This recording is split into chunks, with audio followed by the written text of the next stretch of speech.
Alright, welcome back. Sunday, September 28th. Want to do just a quick update. Most of the bench work is up right now. Along the left here, it's just temporary. I have decided to go with a photo backdrop. Worked with Dave at Backdrop Junction, very helpful. So he's actually working on it. I picked out, working with him, a bunch of backdrops. He's blending them together for me and working on those. So before I actually get this bench work in, I want to get the backdrops up because obviously I don't want to be reaching over it. So like I said, all the masonite is up. That's the back corner. The transformer factory is going to be here. We have the plywood cut, access hatch there. So that's going to be Pittsfield, which will be the transformer factory. And I do have a backdrop, kind of an industrial backdrop that'll go along there. I don't really like the square walls, but you know, that's what you got to do. You got to use the basement that you have. So most of it's been prepped. I have started to bring back some of the other items out of the other room finally. And again, we're going to have tons of storage, so I got some stuff hidden underneath the layout there. So that's pretty much up. Got the peninsula up over the weekend. That's there. And what we're doing now is I have the I use Third Planet planning software. I do like it. Some quirks to it, but I do like it. And I printed everything off full size, and there's some things I got to work on because you can see right here it doesn't match. That's just some Pico track that I put in, and you can see it doesn't quite line up there at the other end, but that's okay. It's just I just wanted to lay it down and see what it looks like. So that's going to be Wallace Junction there. Main line curving to the left, the branch line that then curves back over into the workshop, over to that shelf over there. For the door, decided to basically kind of take the easy way out. We took the door out, took the hinges off, left the frame in. We built the backdrop over it. The bottom, I'm going to basically hang a curtain down from the support there in the middle to cover that up so you can get in there and work on it. I'm probably not going to make this an actual lift out section. I'll make it lift out a bowl, if that makes sense. It is actually a separate piece and it is supported in there, so I could lift it out, but I mean, if I have to lift that out, that means all this is going to have to come down anyway, so I'm not too worried about that. And you can still get in there to get access to the radon fan, the main electrical box.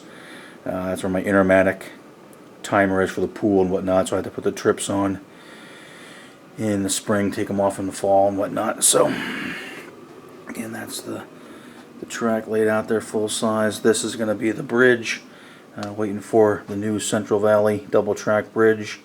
Looks very nice. I did see it at the NMRI show in Cleveland, so I have that on order. It's due to come out late in October, so hopefully about a month or so we'll have that and get that in.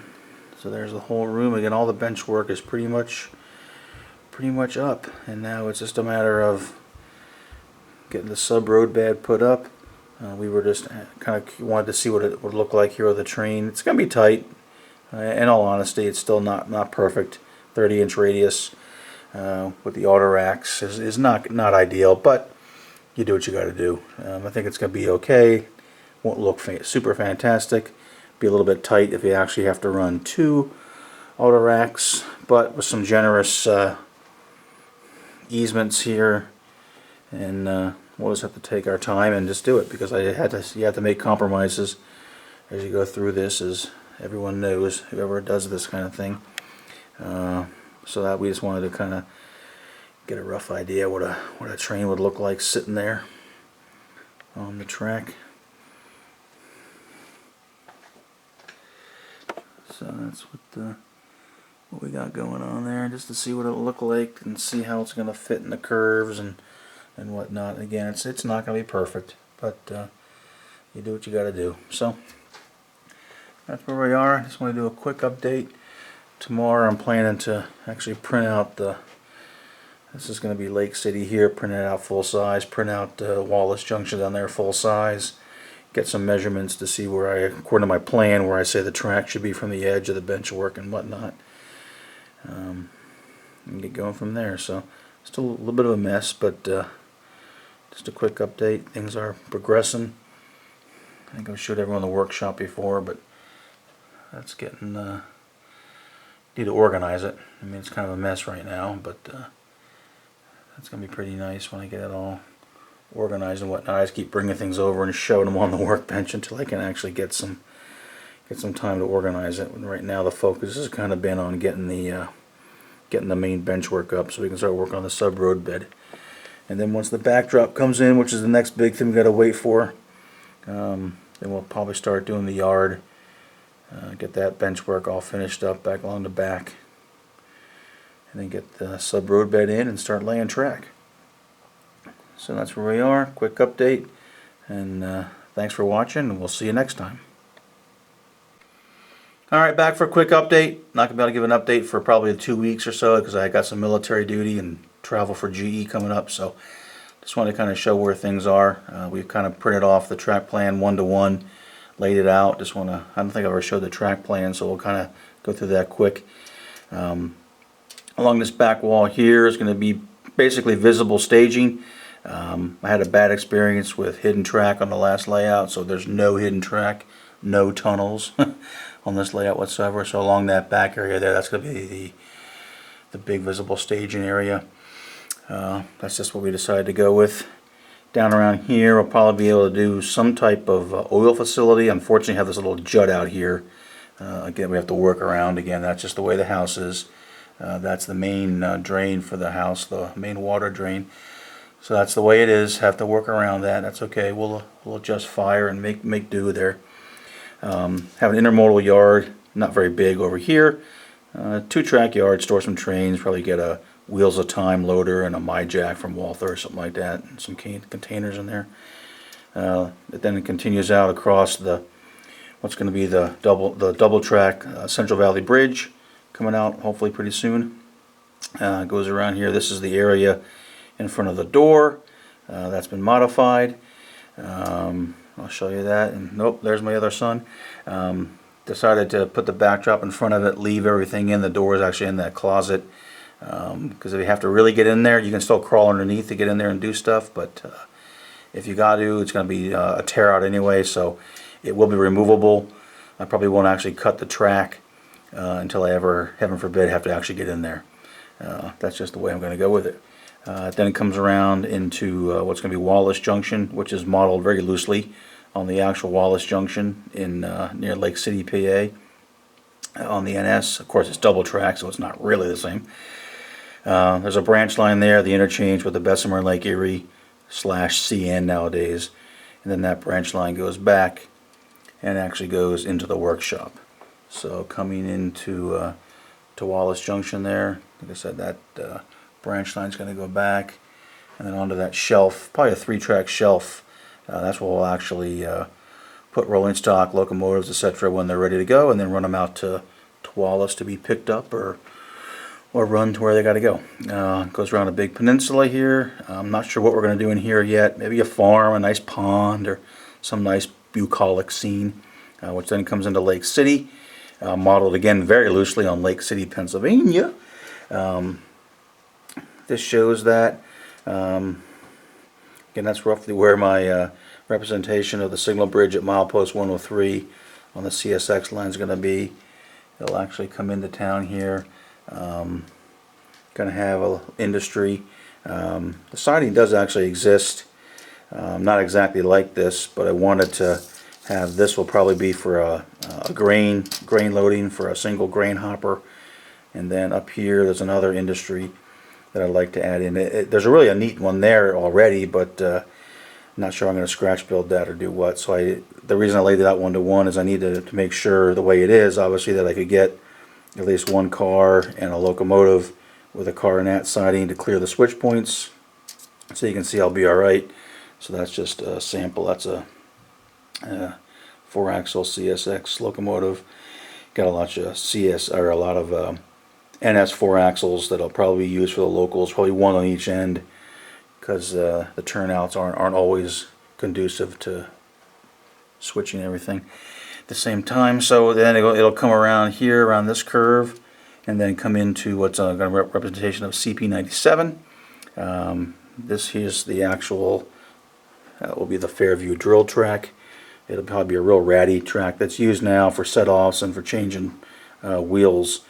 There's an impact detector, would be that way on the real railroad, and if they get caught by that, they come in here and they drop cars off. And there's an area here where they actually have a set up to actually do changing the wheels, a little shed, and the railroad can access it up there. So I'm going to model that. And one of the main reasons I wanted to print it 1-to-1 is I put all the actual Circuitron tortoise machines in, make sure they clear in between all the bench work, make sure all the frogs are clear. Otherwise, I'm going to have a little bit of a problem on one of them, like right there. But I'll have to run the wire down and over and down, which is okay as long as I know about it. Again, I'm going to have all the frogs will be powered. Another thing I learned, not that I'm going to run a lot of steam, but I do have some brass steam engines and whatnot, and shorter wheelbase locomotives that can have issues. So all the frogs will be powered. So that's pretty much it. Again, it's all been laid out, printed 1-to-1. I killed a couple trees on that. But I wanted to get it done. Now the next step will be to actually cut, the sub-roadbed where needed to match up with what I'm going to do with the actual towns and the flatter pieces, longer pieces. So you can see I purposely had some overlap so I could figure out where I actually want to put the risers and do the mating between the two sections. That's actually a Fast Tracks number 6. Fits pretty good. I've been pretty impressed with the 1-to-1 print from Third Planet. Things do tend to line up, again, on not perfectly, but the paper to the actual layout. It's kind of neat to be able to have that. And again, the reason I did is I wanted to actually plot every single switch machine, make sure they're going to fit, make sure I can access them without running into a joist. So everything so far looks pretty good, so not a bad software. I'm sure there's other ones, but I decided on Third Planet and have liked it, so it's worked out fairly well. And again, that's the door area. That's kind of a kludgy system, but it'll work. Again, I didn't want to rip out all the molding in case I ever leave and someone else wants the house. Just one less thing I'll have to worry about. So you can see it's all been printed pretty much 1-to-1. This will be the bridge area here, and then on into the storage yard, visible staging here on the right. And then come around into what's going to be the transformer factory here on the left with an access area. Probably going to, I might have said before, probably going to make that like a torn down building.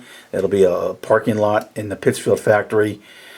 The actual, what's left of the GE factory up there in Pittsfield. It's not really a transformer factory anymore. It's, I think, GE Plastics or someone else actually bought it. But a lot of torn down buildings, so this will be probably just a foam piece model to look like a torn down building, and then they'll be obviously lifted out for access so we can reach back, because it's going to be a pretty expansive factory. And then I do have, like I said, this sub-roadbed cut out, and it's waiting for the backdrop. Once I get the backdrop up, we'll get this benchwork installed permanently. It's not now, it's just kind of sitting there to give me an idea what the aisles are. It's good to see it 1-to-1 to see how the aisles actually work out. Not too bad. This will be the narrowest squeeze right here, but it's not too bad. You can walk through normally. You wouldn't get 2 people without scooching in, but that's the way it is. And might do some stuff here. For example, in the town there, so we have some room on the left. Over here, we might want to perhaps add a little bit more, just do some more scenery, some modeling of the town. But I want to be very aware of the fact that I want to be able to reach everything. So from here it's not very far to reach in to access the tracks for cleaning, derailments, whatever. That's one thing I learned, again, the hard way. Make everything reachable so it's not too hard to get to. So that's pretty much it for now. Hopefully the next update might have the sub-roadbed actually in at elevation and whatnot, and then get ready for track. So we'll see you in a bit. Okay, we're back with a little bit of an update here, and actually our first kind of major mistake that we have to fix. So I just wanted to kind of show folks what we're doing here, and maybe they can learn from our mistakes. This is overall the plan. Again, we kind of covered that last update, reprinted it now with the entire layout. And what we decided to do over the weekend, since our backdrop got delayed, was install the plywood base for Wallace Junction and for Lake City, and then put in the sub-roadbed for the curve. Sounds great. One thing I decided to do was the end of the plywood's about here, so I brought the curve into there, and the plywood ends up top here, and brought the curve into there. However, so you can read the numbers there. Based on the length of run, I actually used some string and strung it out, the actual in between the double track, to get an average of the linear length and the difference in height, and got a grade calculation of 1.83%. Not too bad. I wanted to keep everything below 2 at least. Well, that all sounds good, but what I didn't realize, and the mistake I made, was when you transition from your flat to your sub-roadbed, doing it this way, bringing the grade in, you get a very bad transition. Or actually, you get no transition. You go from flat to whatever your grade is. Not the way to do it. Don't know if you'll be able to see it over there on that side. That's the transition from the lower to the upper, going up to grade there. I mean, it looks okay. It's not set up exactly, because once I realized the problem, I decided we're going to have to fix it. What we did do was we put the plywood up on some 1x4s and a 1x2 stacked with a support there to give us the height we wanted. I was going for a height here roughly of about 5 3/4 or so, which is kind of what the plan was. And the main reason was really just to give some visual separation from Lake City, or from Wallace on the left, Lake City there on the right. That's really the only reason that I wanted to do that. However, given the fact that this just is not right, I don't know if you can see the sharpness there, which makes a lot of sense. If you're flat on the left here and you go to a grade here with no transition, it's going to be a very abrupt, which is not good. So we're going to have to redo it. So what I think we're going to do is we're going to take off this piece here, which will get us back 1.5 inches. It will make these a little bit closer and level, but I'll deal with that. So it'll lessen the grade quite a bit. And then what we're going to do, I think what I'm going to do, is add another joist in here, and then keep it level from here to here, and then start the grade. So kind of give it a little bit of a transition in the actual 3/4 inch plywood, and not this abrupt transition from one piece of plywood to a whole new piece. Up top here, what I'll probably do, similar, keep it level from here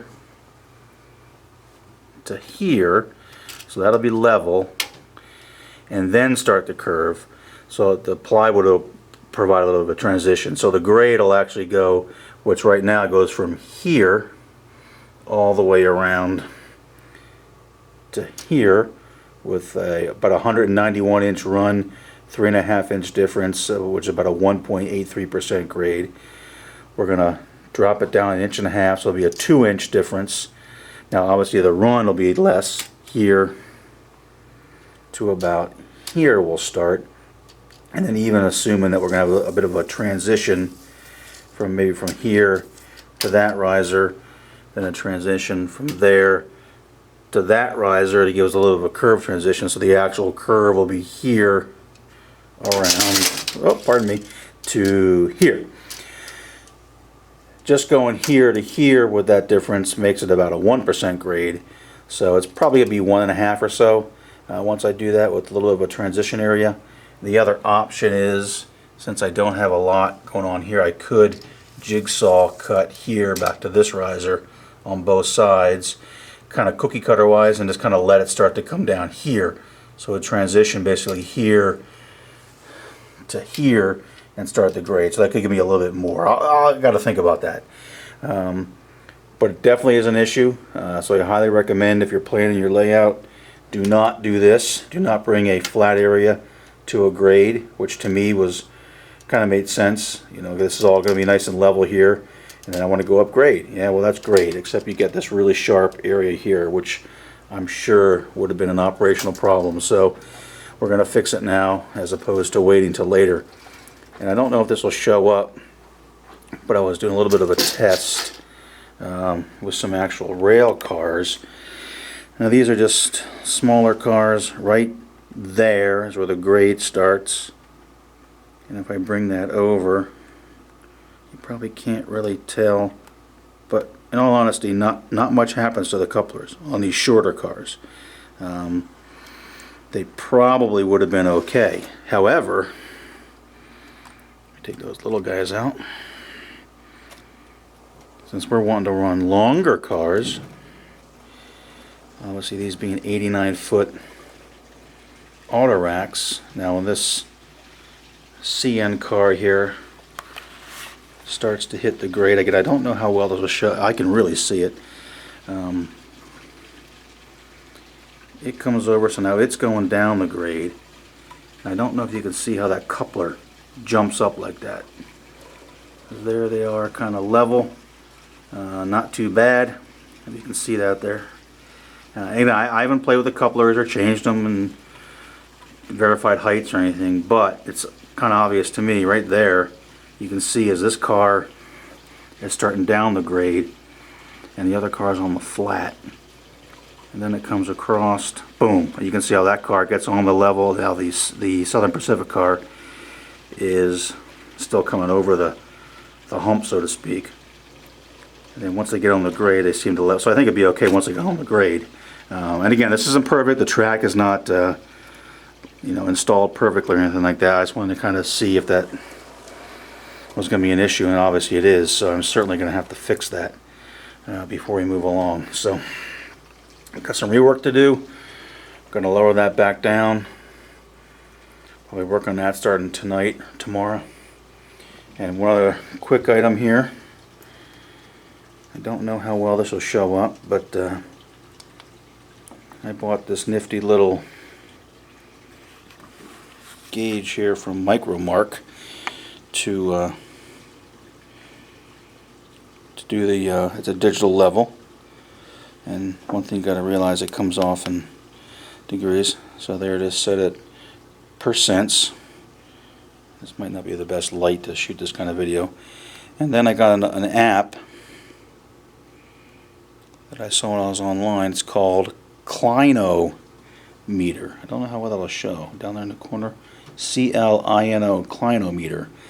And I just wanted to compare the two to see if I could use these both, one on one side, one on the other, to see how well they read each other. Right now, Clinometer is showing us at a 2.1% grade, where the digital meter, you probably can't see that too well, is 2.08. So, not too bad. I was just kind of doing not a real fancy test, just kind of sliding these along, see what we got. Sometimes you got to wait a little bit for them to settle out, but right now, of course, the iPhone goes off. See, now it's reading 2.43. Of course, not going to be able to see that very well. And this is at 2.3. So sometimes it seems to be okay, and other times it doesn't seem to be that great. But again, I might do some playing around with some calibrations on the Clinometer.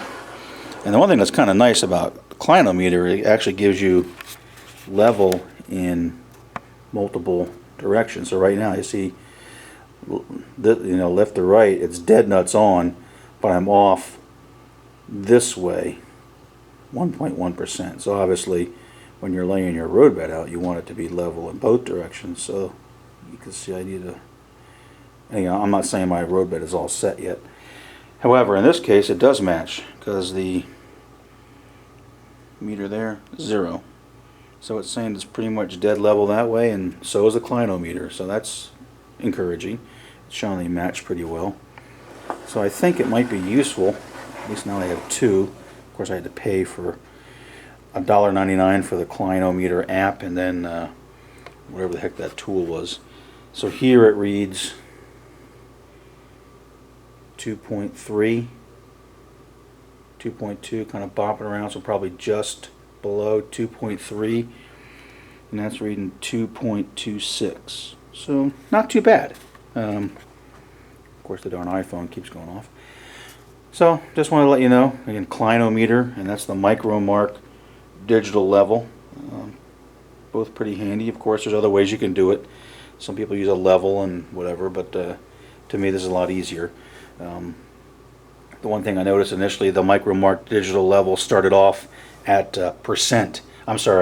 degrees, not percent. All my calculations were in percent, so they were off quite a bit, so it was a little frustrating until I looked at it and said, oh, you knucklehead, it's reading in degrees, not percent. So changing it over got it more in line with what I calculated. So not bad. So again, that's clinometer for the app and the micromark. I think it's about 40 bucks, but I wait usually till Caboose Hobbies has stuff on sale, 15%. I tend to buy stuff there. So overall, they read relatively close to each other. At least with probably think within a tolerance that I would accept for building a model railroad. I mean, we're not building a space shuttle. So just want to let you know about those two. Clinometer, digital level from Micromark, pretty good tools, I think. Will certainly help out and enable you to put one at one spot and one at another spot when you want a good consistent grade. And just let you know, a bunch of rework. So we've got to pretty much tear that off, lower that down a little bit, and then work on the transitions. So just want to do a quick update where we were, and more to follow. Maybe some more when we get the backdrop in. Hopefully should be in this week. Need to obviously get that up. We're pretty much ready for it. Lights are off in the back, but the masonite's all up. Pretty much put some spackle on all the joints. Just waiting for the backdrop to come in and get on, and then maybe got to finish this and get the rest of the roadbed, sub-roadbed put up. A lot of work, more than you think. You think it'd be easy, but it takes time, especially then when you have issues like this. So more to come in the future. Hopefully this helps somebody out there, but make sure you also consider vertical easements, vertical transitions, as well as your curved easements for going into curves, which is, I think, a much more documented and well-known thing. With all these curves do have easements going in and out of the curves here. The Third Planet software I use can do that for you automatically, but that really isn't all that hard to do. But I had overlooked and made a mistake on the vertical easement part of it, so hopefully if you're planning your layout, consider that, especially if you're going to be looking to run longer rolling stock or steam locomotives, perhaps 284s or 210-4s. I'm sure that would be a huge issue going over the hump there, and at the bottom of the grade coming into the hollow down here.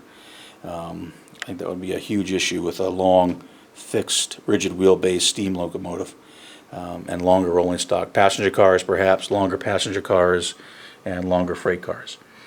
Okay, that's the update for now. So we'll see you guys in a little bit.